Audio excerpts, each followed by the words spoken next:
Diponegoro, raja tanpa istana. Selama tahun 1825 sampai 1826, pasukan Diponegoro selalu memenangkan pertempuran melawan Belanda dan raja-raja yang bersekutu dengan Belanda. Namun pada 1827, Jenderal de Pop menerapkan siasat benteng Sel-Sel untuk mengimbangi siasat perang gerilya Pangeran Diponegoro. Sebanyak 200 benteng dibangun Belanda untuk menghadapi pasukan Diponegoro. Bahkan sang jenderal mengeluarkan sayembara dengan menjanjikan hadiah 500 ringgit bagi pengikut Diponegoro yang bersedia menyerah.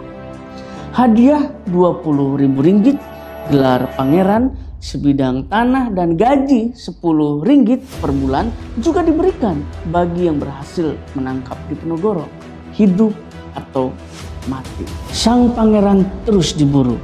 Setelah kediamannya di Tegarrejo dibakar oleh Belanda, Pangeran Diponegoro bermarkas di Gua Selarong di daerah Bantul, Yogyakarta. Di gua itulah sang pangeran bersama pengikutnya merancang strategi melawan Belanda.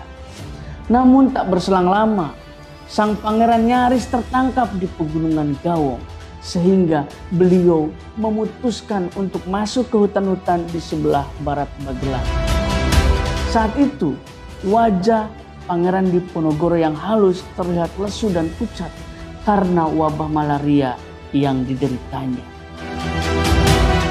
Pada 21 September 1829, pamannya yang juga panglima senior yang masih tersisa yaitu Pangeran Ngabehi dan 2 putranya tewas secara mengenaskan di Pegunungan Kelir.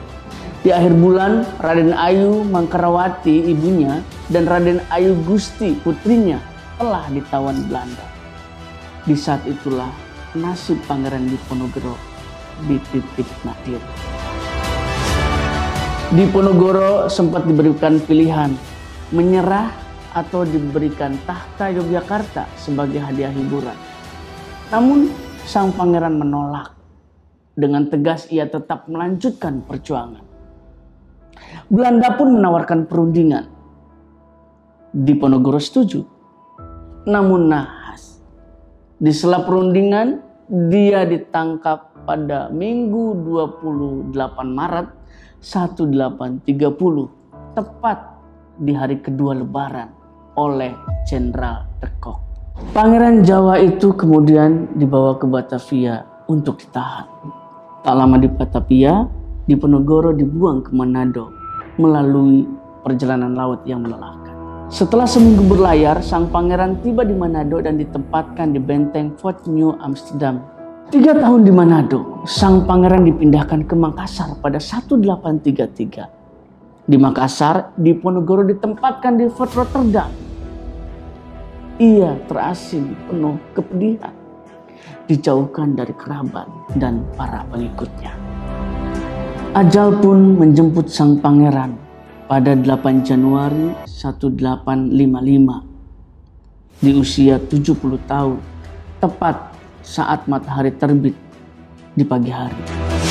Sang pangeran tutup usia karena fisiknya yang sudah rentah setelah menjalani sisa hidupnya di pengasingan di Makassar selama 22 tahun. Perang Diponegoro memang telah berakhir.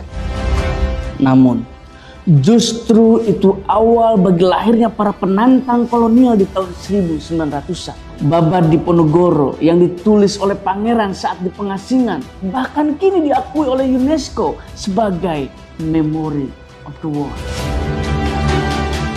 Mengenang jasanya, Pangeran Diponegoro kemudian diabadikan di uang rupiah terbitan Bank Indonesia yang pertama kali.